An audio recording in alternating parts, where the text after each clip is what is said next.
बल्कि लोगों ने सब लुटाया, वतन किसी ने नहीं लुटाया।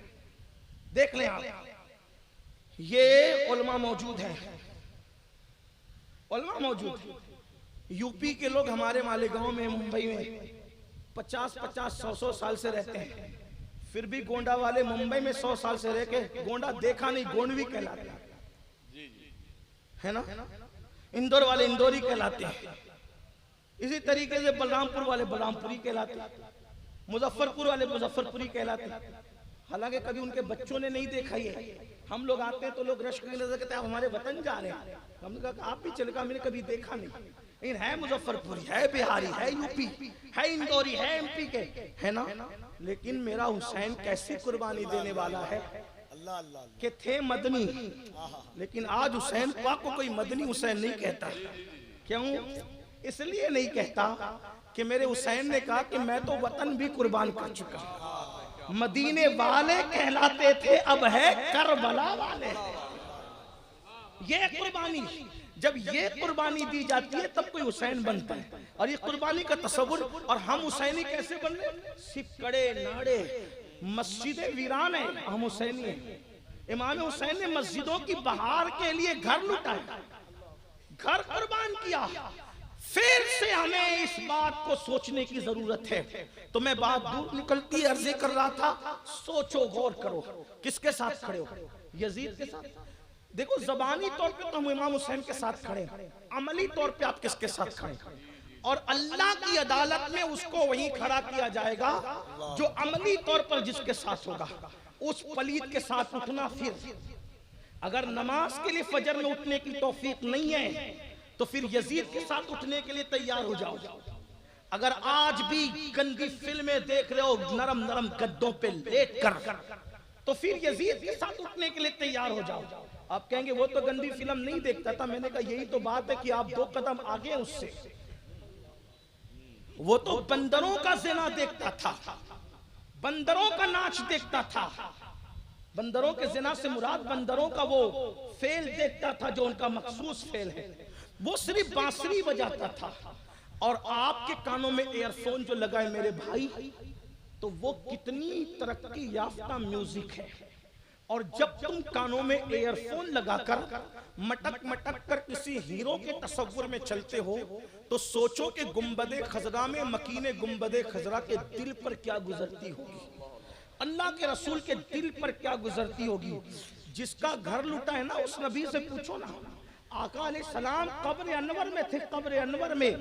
हमारे लिए तो रसूलुल्लाह जिंदा है, हमारा अकीदा है। हमारे इमाम ने तो 2-2 कसमें खाकर कहा तू जिंदा है वल्लाह, तू जिंदा है वल्लाह। मेरी चश्मे आलम से छुप जाने वाले अंबिया को भी अजल आनी है, मगर ऐसी के फकत आनी है। फिर वही मौत के बाद उनकी हयात मिस्ले साबिक वही जिस्मानी है।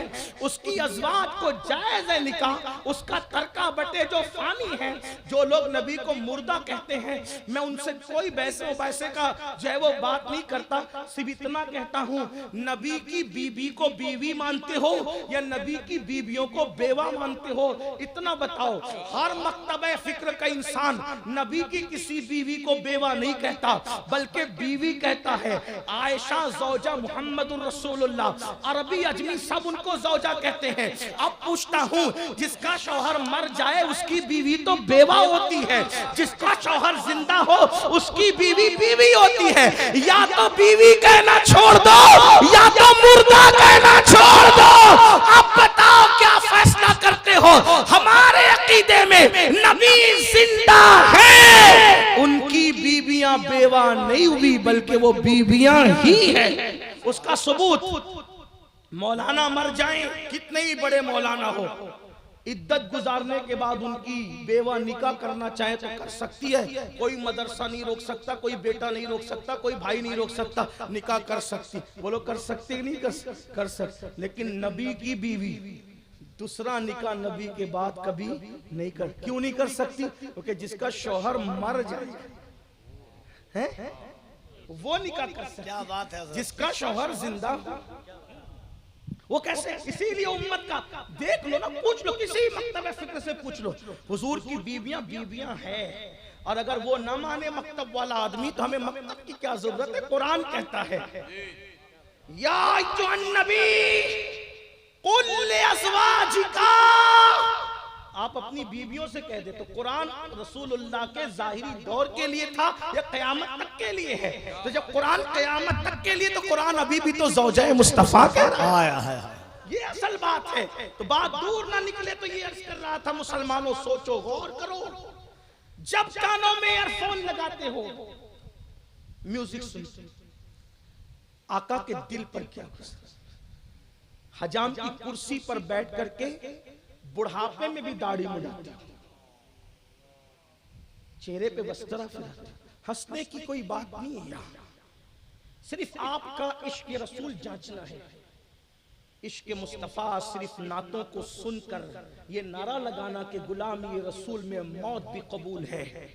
सोचो, कभी सोचा जब सूफी सरमद ने फैजी को, फैजी एक मौलवी था जो अकबर के दरबार में रहता था और अकबर की हर बात पर वो उल्टी सुल्टी दलीलें पेश करता था। अकबर की मोहब्बत उस पर इतनी गालिब आ गई कि फैजी ने अकबर के कहने पे दाढ़ी भी मुंडाना शुरू कर दी। छोटा मोटा आदमी नहीं थे, बड़ा मौलाना था, आलिम था। मौलाना नहीं, आलिम था, बल्कि आलिम भी क्या कहो, पढ़ा लिखा आदमी था। लेकिन इसकी इल्मी सलाहियत इतनी थी मेरे भाई कि इसने कुरान मुकद्दस की तफसीर बगैर नुक्ते के लिखी है। कोई नुक्ता नहीं है कुरान की तफसीर। उलमा से पूछो, एक सफा लिखना दुश्वार होता है बगैर नुक्ते के। उसने पूरी कुरान की तफसीर लिखी है। फैजी इतना बड़ा इल्म वाला था। अकबर के कहने पर दाढ़ी मुंडाना शुरू कर। सूफी सरमस्त जा रहे थे, अल्लाह के वली थे, देखा कि फैजी हजाम की कुर्सी पे बैठ कर दाढ़ी मुंडा रहा है। तो फैजी का, फैजी दाढ़ी छील रहे हो? तो चूंकि अल्लाह वालों का मजाक उड़ाना उसका अपनी तबीयत में था, उसने जवाब दिया, हजरत दाढ़ी ही तो छील रहा हूं, किसी का दिल थोड़े छील रहा हूं। तब सूफी सरमस्त ने कहा, बाबा जो मैं देख रहा हूं, अगर तू वो देख लेता तो तुझे एहसास होता कि तेरे चेहरे पे चलने वाला वस्तरा तेरे गालों पे बाद में चलता है। पहले वो मोहम्मदुर रसूलुल्लाह के दिल को तकलीफ पहुंचाता है। सर कुर्बान करने की बात करते हैं। बताओ, जो कौम अपने नबी के नाम पर दाढ़ी के चंद बाल न बढ़ा सके, उस कौम को आशिक रसूल कहलाने का हक क्या है? आज कहते हैं पूरी दुनिया में लुट रहे हैं, पिट रहे हैं, मारे जा रहे, काटे जा रहे, ये हो रहा है, वो हो रहा है। मैंने कहा जो कौम कब्र अनवर में भी रसूलुल्लाह का दिल दुखाए, हुजूर को कब्र अनवर में भी तकलीफ पहुंचे, सोचो तो सही, गौर तो करो। ये बात मैं अपनी तरफ से नहीं कह रहा हूं। सैयदना फारूक आजम उमर इब्न खत्ताब कहते हैं, लोग कहते हैं छोटा गुनाह बड़ा गुनाह, मैं तो इतना समझता हूं गुनाह कोई भी करो उससे नबी का दिल दुखता है, आका के दिल को तकलीफ पहुंचती है। और सुन लो, जब आका के दिल को तकलीफ पहुंचाओगे तो अल्लाह कितना नाराज होगा, वो कैसे पकड़ करेगा। तो अर्ज ये कर रहा था, जल्दी जल्दी बात मुकम्मल करता हूं। मेरे और तुम्हारे सच्चे नबी मुस्तफा जान रहमत सल्लल्लाहु अलैहि वसल्लम ने इरशाद फरमाया, अल्लाह अल्लाह, आका फरमाते हैं कि जहन्नम के अंदर एक वादी है, उस वादी का नाम जुब्बुल हुस्न है। उस वादी का नाम जुब्बुल हुस्न है। जुब्बुल हुस्न का मतलब अपनी आम जबान में बताएं कि गम का कुआं है उस वादी का नाम। और उसके अंदर मेरे आका अलैहिस्सलाम फरमाते हैं खच्चर की तरह मोटे मोटे बिच्छू हैं और एक एक बिच्छू के मुंह में 70 डंक है। जब कोई बेनमाजी मरेगा तो उसी जुब्बुल हुस्न में उसको दाखिल किया जाएगा और जब वो मोटे मोटे 70 मुंह वाले बिच्छू उसको डंक मारेंगे तो 1000 साल तक के वो जहर उसके जिस्म में घूमता रहेगा, उसकी हड्डी के जोड़ जोड़ टूट जाएंगे। आपसे पूछता हूँ, बहुत गरूर है ना अपनी जवानी पर, बड़ा नाज है ना अपनी ताकत पर, है कोई मुकाबला करने वाला? खेत का बिच्छू उंगली भर अंगूठे भर होता है, अगर वो डंक मार ले तो आदमी पूरा के पूरा तड़पने लगता है। खेत का बिच्छू का डंक हम बर्दाश्त नहीं कर सकते। सकते। अल्लाह की जहन्नम का बनाया हुआ वो बिच्छू जिसके 70 मुंह हैं, और ये अल्लाह के रसूल का फरमान है, 1000 साल तक के जहर घूमता रहेगा। क्या जाता है 10 मिनट नमाज पढ़ने में, क्या जाता है 10 मिनट नमाज का वक्त निकालने में। सबके लिए टाइम, रब के लिए टाइम नहीं। मैं अपनी बहनों से कहने चला था, मेरी बहनों, शौहर कितना भी वफादार होगा, बल्कि दुनिया में मेरे भाई कोई अपना नहीं, कोई अपना नहीं। कुरान कहता है ला तंसा नसीबका मिनद दुनिया, दुनिया से अपने नसीब का मत भूलो। कफन के सिवा कुछ नहीं लेकर के जाओगे। जिस दिन सैयदा फातिमा ज़हरा का विसाल हुआ था, उस दिन मौला अली ने रोते हुए कहा था, आज मुझे यकीन है, पहले से बात यकीन की थी लेकिन रोते हुए कहते हैं, आज मुझे यकीन हो गया कि दुनिया में अल्लाह के सिवा कोई अपना नहीं। सैयदा फातिमा के विसाल के दिन ये तारीखी जुमला कहा था। क्यों? लोगों ने कहा क्यों? फरमाते हैं एक बार फातिमा कहता था तो 3 बार लब्बैक कहते हुए दौड़ती आती थी। अब 3-3 बार आवाज देता हूं लेकिन कोई जवाब नहीं देती। विसाल फातिमा ने बताया दुनिया में कोई, जिनका निकाह आसमानों पर हुआ है, आप बताएं तो सही, और जिनका निकाह आसमानों पर होने पर उलमा ने सैकड़ों दलीलें पेश की हैं, वो मौला अली फरमा रहे दुनिया में कोई अपना नहीं है। हमारा कौन? सबसे दिल लगाया। दोस्तों के साथ बैठते तो घंटों बैठते, अल्लाह के लिए 10 मिनट का टाइम नहीं निकालता। और इतना अजाब है मेरे भाई बेनमाजी होने का। सबको तो जाने दो, सारी बातें अपनी जगह। अल्लाह के रसूल अलैहिस्सलाम बेनमाजियों से इतने नाराज, इतने नाराज, इतने नाराज है कि आका ने सहाबा से कहा बेनमाजी मिले तो उसके साथ बैठो भी मत। जैसे हम अपने बच्चों को बिगड़े हुए बच्चों से रोकते ना कि उनके साथ ना बैठा करो, आका फरमाते हैं हजरत अबू हुरैरा से मुखातब होकर, अबू हुरैरा बेनमाजी के साथ न बैठा कर, क्योंकि बेनमाजी जहां होता है आसमान से उस पर लानत बरसती है। लानत, जिस कौम पे लानत बरसे वहां बरकत कैसे होगी?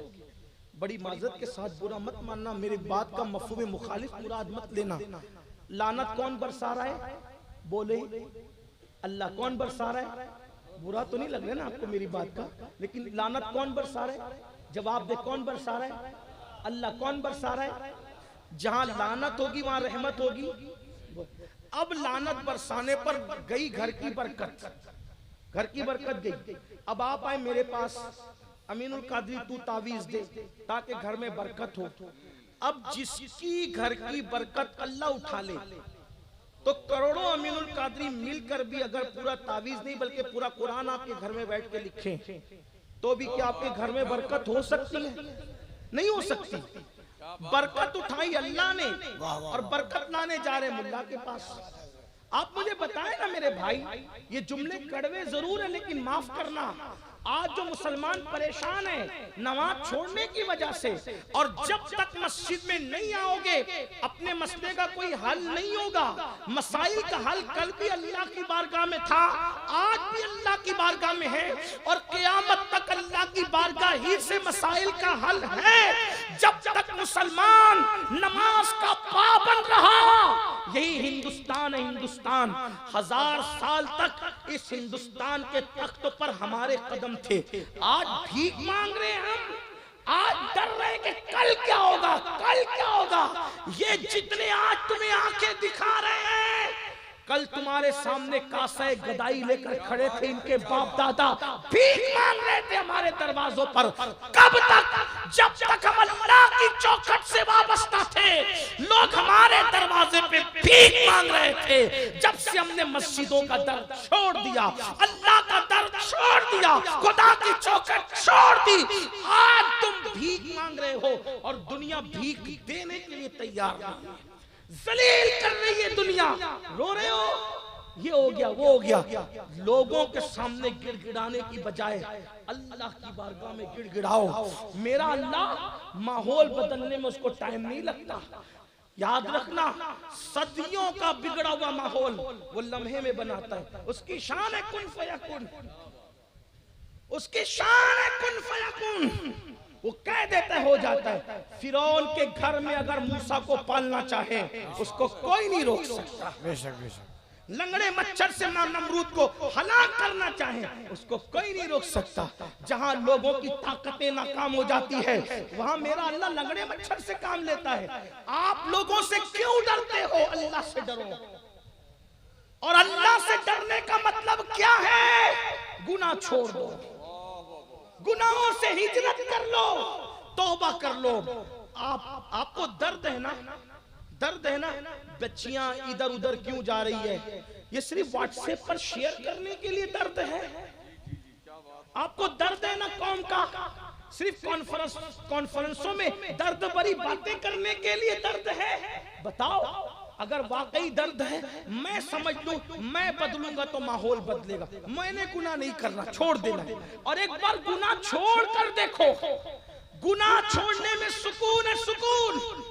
ये जो नरम नरम बिस्तरों पर पेट भर के खा के भी सुकून की नींद नहीं आती, करवटें बदलते हो, वजह क्या है? नाराज है अल्लाह। अल्लाह हमसे नाराज। अल्लाह को मनाओ। लोग कहते हैं मौलाना मदद क्यों नहीं आती? फुला मर रहा है, आसमान से मदद क्यों नहीं आती?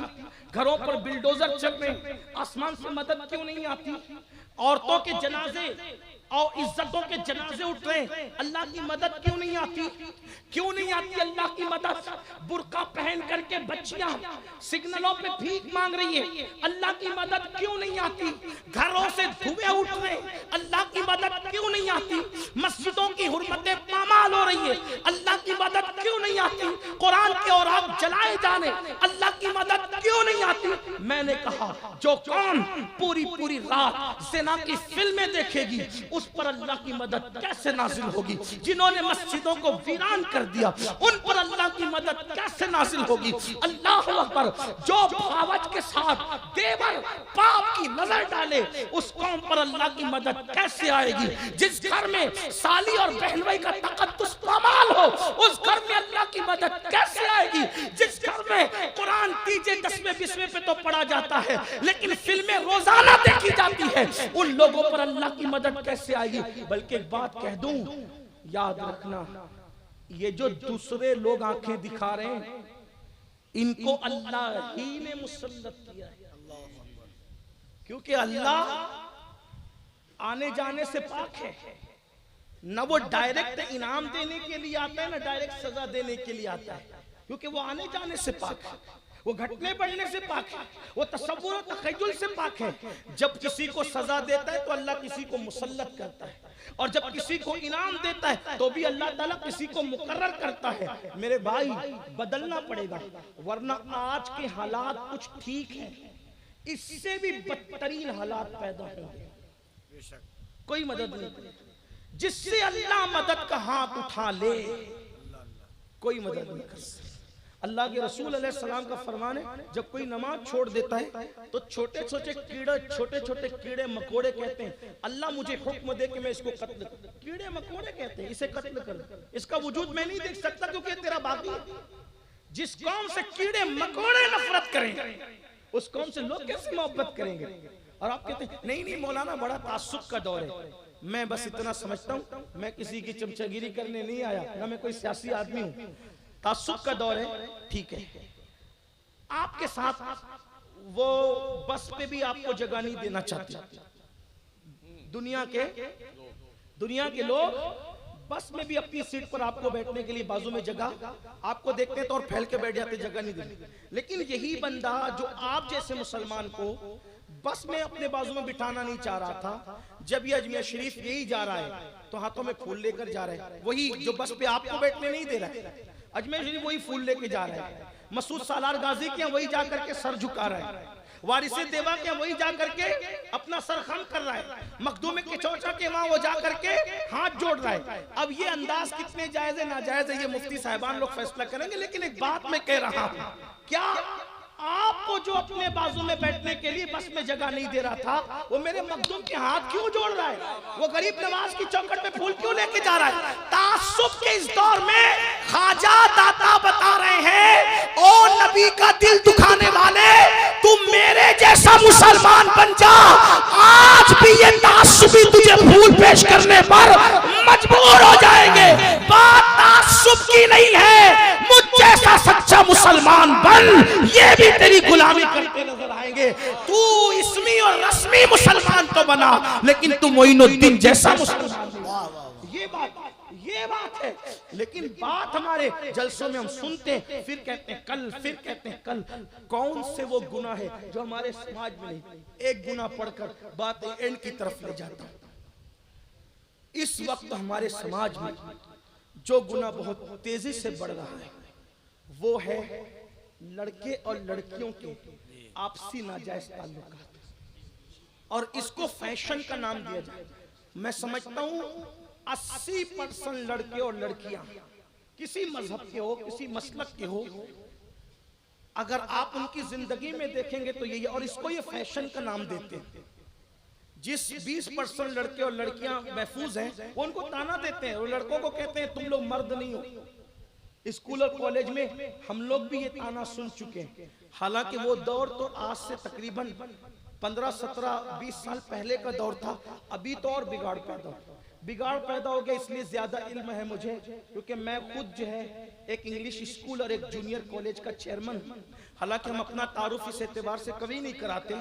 हमारा तारुफ इतना है कि बहुत अच्छा तारुफ है अपना, बसित को सफा गश्त बेचारा जामी, गुलामे गुलामाने आले मोहम्मद।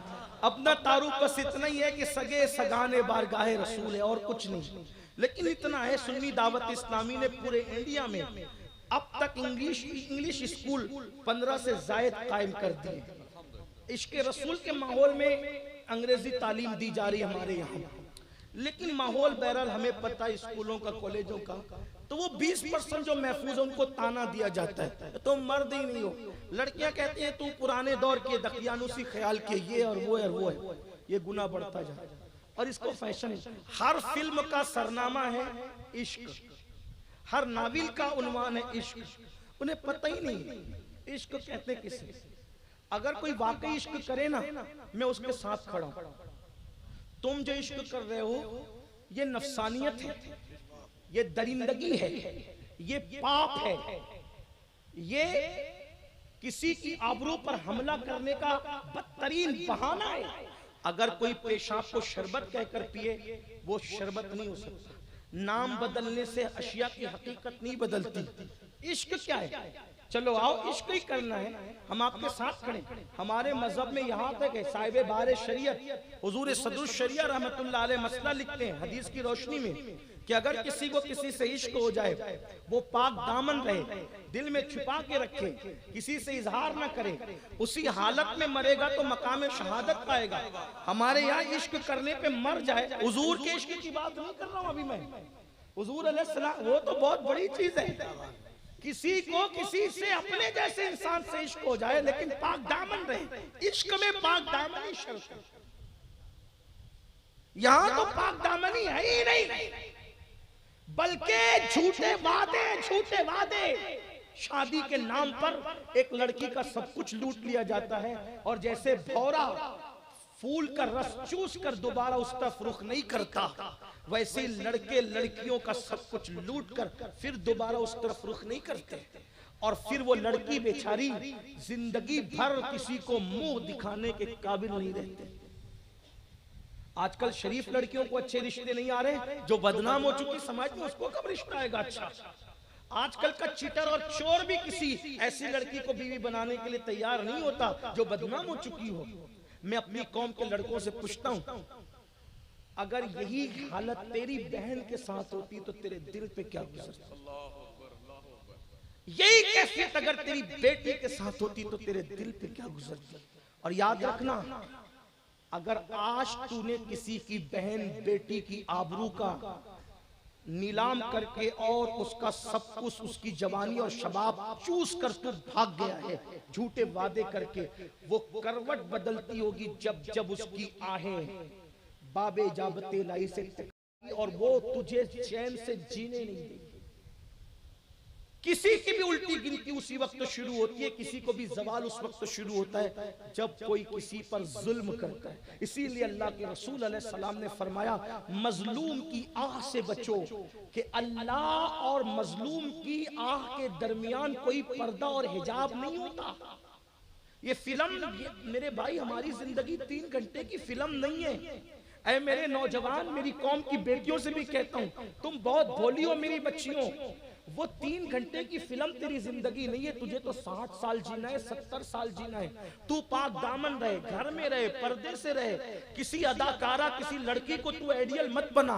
अगर तूने आइडियल बनाना तो सैयदा जैनब को बनाना, तूने आइडियल बनाना सैयदा फातिमा को बनाना, तूने आइडियल बनाना सैयदा खदीजा को बनाना, तूने आइडियल बनाना तो सैयदा आयशा सिद्दीका को बनाना। मेरी बहनों, इन सैदानियों की जिंदगी को पढ़ो, नबी के घर वाली खवातीन को, हज़रत आतिका की जिंदगी को पढ़ो, सहाबियात की जिंदगी को पढ़ो। क्या वो खवातीन थी? आज औरतें मेकअप करके वलीमे में चली, मेकअप करके शादियों में चली, दुपट्टों को गले में लटका दिया। क्या वो खवातीन थी? हज़रत सैयदा सुमैया, इस्लाम के नाम पर पहली शहीद औरत, शहीद खातून सुमैया बड़ी उम्र की खातून थी। इस्लाम कबूल कर लिया और घर घर जाकर के औरतों को समझाती थी और रसूलुल्लाह के करीब ला करके बिठाती थी, कहती थी हुजूर इनको मुसलमान करें। औरतें मुसलमान होती थी। अबू जहल जैसे गुंडे को पता चल गया कि सुमैया इस्लाम का प्रचार कर रही है, उनके घर गया, बाल पकड़े और पकड़ के कहा तुझे मुझसे डर नहीं लगता कि तू मोहम्मद अरबी की कनीजों में इजाफा करती है? मैं मुझसे डर नहीं लगता? हजरत सुमैया ने कहा जो अल्लाह से डरता है वो किसी से नहीं डरता। अबू जहल मुझे किसी से डर नहीं लगता। और उसके बाद उसने बाल पकड़े और एक दरख्त से बांध दिए और हजरत सुमैया को कहा, इतना मारा, कहा कि मोहम्मद अरबी को छोड़ दे वरना मैं तुझे मार डालूंगा। सुमैया ने कहा अल्लाह ने एक जान दी है, अगर 1000 जाने देता तो भी मैं मोहम्मद अरबी की नालैन पे कुर्बान कर देती। इसीलिए हमारे दादा मुर्शिद हुजूर मुफ्ती आजम कहते हैं ये एक जान क्या है, अगर हो करोड़ों तेरे नाम पर सबको वारा करूं मैं और तेरे सर पे सर तेरे नाम पे जान को कुर्बान करके तेरे सर से सदके उतारा करूं मैं। मुझे हाथ आए अगर ताजेशाही तेरी कफ्शे पा पर निसारा करूं मैं। अल्लाह अकबर। हजरत सुमैया ने कहा हजारों जाने करोड़ों जाने कुर्बान है। पता है क्या हुआ? इतना गुस्से में आया कि ऊंट के एक पैर से आपका पैर बांधा। बहनों की खास तवज्जो, ये गुलशन इस्लाम यूं ही आबियार नहीं हुआ है। ऊंट के एक पैर से सुमैया का एक पैर बांधा और दूसरे ऊंट से सुमैया का, हजरत सुमैया का दूसरा पैर बांधा और दोनों मुखालिफ समत में ऊंटों को दौड़ाया। जब ऊंट मुखालिफ समत में दौड़े क्या होगी? मेरी ज़बान हया करने पे खामोश है। जब उस मुकद्दस सहाबिया के दोनों पैरों में फासला हुआ तो उस मकाम पर तीर चलवाया जिसका जिक्र नहीं किया जा सकता। अल्लाह अकबर। वो खातून का वजूद 2 हिस्सों में तकसीम हुआ, शहीद हुई लेकिन मोहम्मद अरबी का दामन छोड़ने के लिए तैयार नहीं हुई। आज तो कोई शादी की लालच दे दे तो आबरू लुट जाए। आज अगर कोई घर बसाने की, मोबाइल की लालच दे दे तो आदमी सब कुछ कुर्बान कर दे। कौन से दीन पर अमल कर रहे? और याद रखना अल्लाह का दीन मत छोड़ना। दुनिया में फाके कर लो, गुर्बत में जी लो, इसलिए कि रोटी कपड़े मकान की हैसियत नहीं है। ईमान कीमती चीज है। ईमान मेरी बहनों इसे हिंदुस्तान में देख लो, जो रसूलुल्लाह का दीन छोड़ कर गया आज कुत्ते से भी ज्यादा बदतरीन उसकी जिंदगी हो गई है। अगर तुम कहीं जाने का सोचोगी शादी के नाम पर, किसी और के नाम पर कोई ले जाने की कोशिश करेगा तो याद रखना लोगों का कहीं गुजारा नहीं है।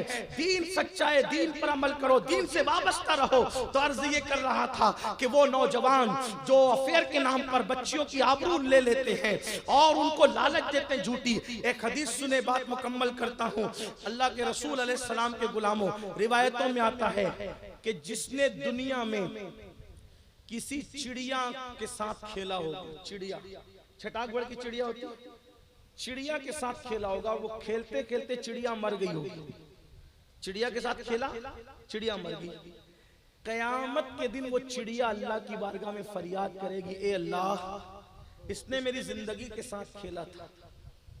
यानी अगर चिड़िया खाने के लिए कोई ज़बह करे जायज है, ठीक है, लेकिन उसकी जिंदगी के साथ खिलवाड़ करना, चिड़िया मैं समझता हूँ शायद 10 रुपए भी आज की इसकी दुनिया में उस चिड़िया की कीमत नहीं।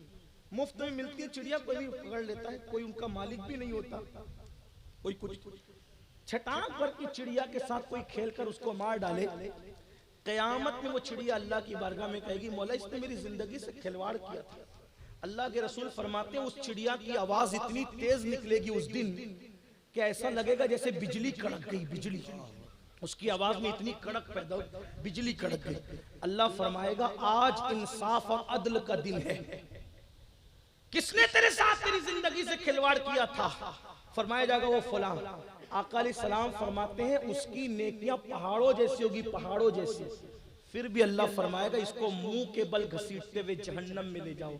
आपसे पूछता हूं, जो चिड़िया की जिंदगी से खिलवाड़ करे, पहाड़ों जैसे आमाल होने के बाद भी उसको मुंह के बल घसीटते हुए जहन्नम में ले जाया जाएगा, तो जो रसूलुल्लाह की उम्मत की खवातीन की आबरू के साथ खिलवाड़ करे, जिस उम्मत को रसूलुल्लाह ने काबतुल्लाह की हुर्मत से बेहतर बताया, काबे की इज्जत से बड़ी इज्जत अपने उम्मती की बताई, उनकी इज्जत के साथ खिलवाड़ करोगे, सोचो कहां जाओगे।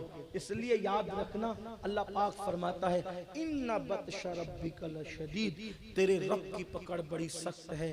अल्लाह इससे पहले के पकड़ करे, आज अपने गुनाहों से तौबा करो। जो कुछ कर सके हो, जो कुछ कर चुके हो, उसको आज ही तौबा करो, आज ही बदलो। इंशाअल्लाह महफिल जब खत्म होगी हम सब मिलकर इज्तिमाई तौर पे दुआ करेंगे। मैं भी और आप सब, हम लोग रुकेंगे, दुआ करेंगे, गिड़गिड़ाएंगे अल्लाह की बारगाह में। और मेरा अल्लाह फरमाता है अगर हजारों साल का पापी भी मेरी बारगाह में तौबा कर ले तो मैं उसके गुनाहों को माफ कर देता हूँ। बल्कि मेरे आका फरमाते हैं गुनाह से तौबा करने वाला ऐसा है जैसे उसने गुनाह किया ही नहीं। इसलिए आज अल्लाह की बारगाह में सच्चे दिल से तौबा करो। और तौबा क्या है? एक मर्तबा जब गुनाह से निकलने का अहद कर लो तो दोबारा गुनाह की तरफ लौट कर न जाओ। गुनाह में सुकून नहीं, तौबा में और नेकियों में सुकून है। इंशाअल्लाह अगर आज तौबा कर लोगे तो जिंदगी बदल जाएगी, जिंदगी में इनकलाब आ जाएगा। अल्लाह आपकी नस्लों को भी उसकी बरकत अता फरमाएगा। उम्मीद करता हूं कि आप सब अल्लाह की बारगाह में सिद्क दिल से तौबा करें। क्या तौबा करने के लिए सब तैयार हैं? आइए दुआ करेंगे तब करेंगे, लेकिन हम सब मिलकर अभी तौबा करें। जिंदगी के हर गुनाह से तौबा करें। पढ़िए अस्तगफिरुल्लाह रब्बी मिन कुल्ली ज़म्बिन व अतूबु इलैहि। आपने तौबा कर लिया, एक बार तौबा की नियत से कलमा भी पढ़ लें, तजदीद ईमान की नियत से ला इलाहा इल्लल्लाहु मुहम्मदुर रसूलुल्लाह। हुजूर के वादे के मुताबिक आप और हम सब आज गुनाह से ऐसे पाक हो गए जैसे अभी अपनी माँ के पेट से पैदा हुए, पाक हो गए। अब बताओ कौन वादा करता है रसूलुल्लाह के नाम पे कि इंशाअल्लाह आज के बाद मेरी नमाज नहीं छूटेगी? अब हाथ उठाने का वक्त आया है। बताएं कितने लोग हुजूर के नाम पे नहीं भी वादा करोगे तो नमाज फर्ज है मेरे भाई, लेकिन वादा कर ले ताकि अल्लाह हम उठे हुए हाथों के सदके में हमें तौफीक अता करे। जरा बताएं तो कितने लोग हैं? माशाअल्लाह, उठाए रखें, फरिश्तों को गवाह बनाएं, अल्लाह को गवाह। मैंने अपनी बहनों से नहीं कहा, लेकिन बहनों का हौसला कितना कि उन्होंने भी हाथ उठा लिया। सुभान अल्लाह, ये तो ऐसी मुजाहिदाना किरदार रखने वाले। ए अल्लाह, तेरे महबूब के नाम पे हाथ उठाना हमारा काम था, इन उठे हुए हाथों की लाज रखना तेरे करम पर है।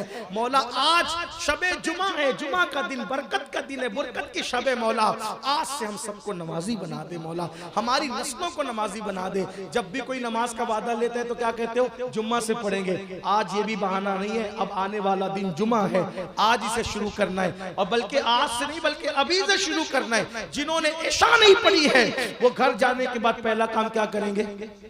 पढ़ेंगे इंशाअल्लाह। अगर ऐसा हुआ तो हमारा आना और सबका आना कामयाब है। वमा अलैना इल्लल बलाग। अस्सलामु अलैकुम व रहमतुल्लाहि व बरकातहू।